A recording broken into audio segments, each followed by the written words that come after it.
चुनाव के दौरान इतने जोकर यहाँ पर पैदा हो गए बिहार में कि आपको रोज दिन मनोरंजन। आज की प्रेस वार्ता हम इसलिए कर रहे हैं क्योंकि राष्ट्रीय जंगल दल अपने आप को राष्ट्रीय जनता दल कहते हैं, लेकिन राष्ट्रीय जंगल दल के अल्फा मेल जो है वो बूढ़े हो गए, स्वास्थ्य ठीक नहीं रहता है, तो हम उनके अच्छे स्वास्थ्य की कामना करते हैं, उम्मीद करते हैं कि वो स्वस्थ रहें, अच्छे से रहें। लेकिन अल्फा मेल थे वो, सारी कामयाबत उन्हीं के हाथ में थी। तो अल्फा मेल जब बूढ़ा हो गया तो वहां परिस्थितियों में जंग हो गई। तेज प्रताप कभी कहते हैं कि हम सारन से लड़ेंगे, लेकिन चली जाती है बहन लड़ने के लिए। तेजस्वी यादव इधर से उधर घूमते रहते हैं और यहाँ टिकट बांटने में भी आजकल बड़ा चीनी का चक्कर चल रहा है। हमारी तेजस्वी यादव को एक सलाह है कि चीनी ज्यादा मत चाटिए, ज्यादा चीनी चाटिएगा तो डायबिटीज हो जाएगी। घर में बहुत लोगों को डायबिटीज, स्वास्थ्य खराब हो जाएगा, तो चीनी चाटना बंद करें। जैसे औरंगाबाद, बगहा, मधुबनी, हर जगह चीनी चट रही है आजकल बिहार।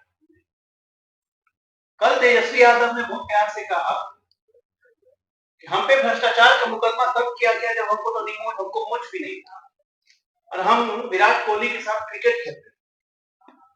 भाई साहब, आप विराट कोहली के साथ क्रिकेट नहीं खेलते थे, आप विराट कोहली और बाकी दिल्ली टीम के लिए पानी ढोते थे। लोकतंत्र में किसी का पढ़ा लिखा होना जरूरी नहीं। आप भारत के नागरिक हैं तो आप नेता भी बन सकते हैं, वोटर भी बन सकते हैं। लेकिन चूंकि बिहार और राष्ट्र उम्मीद करता है कि उसका नेता सुसज्जित विचारों से सज्जित हो, एक पढ़ा लिखा हो, जिसमें एक दृष्टि हो, एक विजन। और ऐसे नेता जब लोकतंत्र में आते हैं तो ऐसे ऐसे लोकतंत्र की महिमा बढ़ती है।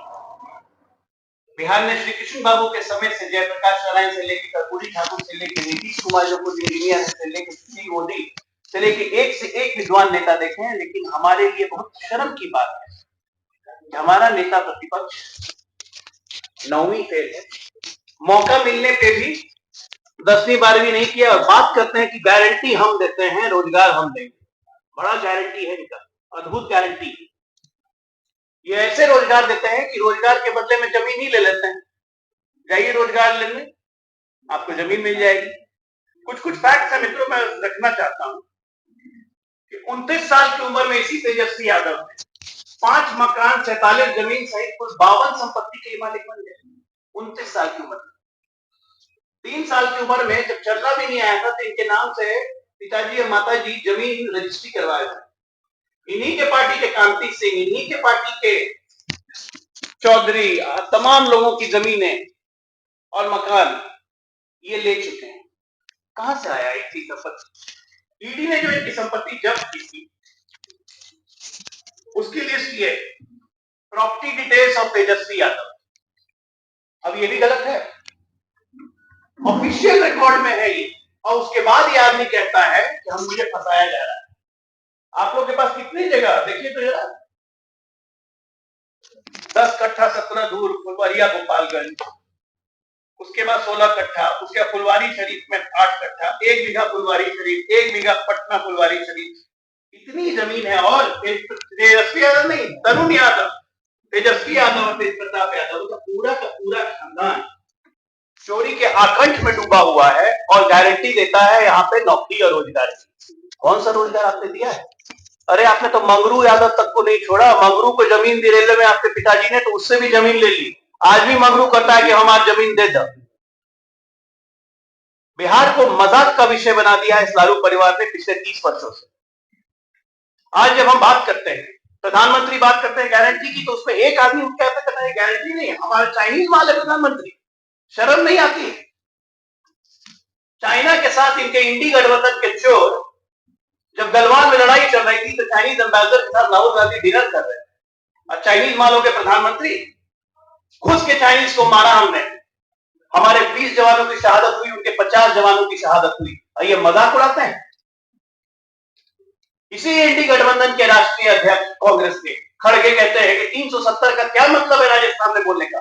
आप मुझे बताइए मीडिया के दोस्तों, बिहार के कम से कम 100 से ज्यादा जवान हमारे अपने जवान शहीद हो चुके हैं उसी 370 के कारण कश्मीर की धरती पर। तो बिहार के लोगों का 370 से मतलब नहीं है। ना ये राष्ट्र समझते हैं, ना ये प्रदेश समझते हैं। इनके लिए सिर्फ एक मतलब, भ्रष्टाचार करो, सत्ता में रहो, पैसा बनाए रखो और भ्रष्टाचारी को बचाओ। सिंडिकेट बना लिया है टोटल। एक भ्रष्टाचारी ले जाता है, बाकी भ्रष्टाचारी उसके पीछे पाता है करने शुरू कर देते हैं। आपके माध्यम से आज मैंने ये सब इसलिए दिखाया है क्योंकि इस आदमी तेजस्वी यादव अद्भुत तेजस्वी, बिना पढ़े लिखे इस आदमी को इतना ज्ञान आ गया कि काम के बदले जमीन कैसे लेना है, काम के बदले पैसा कैसे लेना है, संपत्ति कैसे बनानी है, और अब नया तेजस्वी निकल रहा है सत्ता में अपने आप को स्थापित कैसे करना है। क्योंकि मैंने बोला ना, अल्फा मेल बूढ़ा हो गया। अल्फा मेल के बूढ़ा होने से ग्रुप में बहुत झंझट होती, तो झंझट में अपने आप को स्थापित करने की रेस लगी हुई। कोई किसी का नहीं है, इनको बिहार से ना मतलब है, ना इनको देश से मतलब है। लेकिन आपके माध्यम से जनता के पास ये जाना चाहिए कि जो कहते थे कि जब मैं निमुछिया था तब इतनी संपत्ति है, तो भैया निमुछिया के पास इतनी संपत्ति कहां गई जो आज ईडी ने जब्त की हुई है? किसकी संपत्ति है? जवाब देंगे? पटना का वो मॉल आप सबने देखा है, मॉल के बेसमेंट के लिए जमीन खुदाई गई और उसके मिट्टी को डाल दिया गया ध्रुव में। 1 करोड़ वहां से भी खा गया। मंत्री थे इनके बड़े भाई थे प्रताप यादव। इनोवेशन है करप्शन का, आइडिया निकाल निकाल के चोरी करते हैं। तो ऐसे चोरों के परिवार को बिहार की जनता को जानना बहुत जरूरी है कि आकंठ भ्रष्टाचार में ऊपर से नीचे तक डूबे हुए व्यक्ति न बिहार का भला कर सकते हैं, न देश का भला कर सकते हैं। लोकसभा चुनाव इनके लिए सिर्फ पैसा अर्जित करने का जरिया बन गया है। चीनी चाट रहे हैं, तो मैं उम्मीद करता हूं चीनी कम चाटे, नहीं तो डायबिटीज हो जाएगा। धन्यवाद।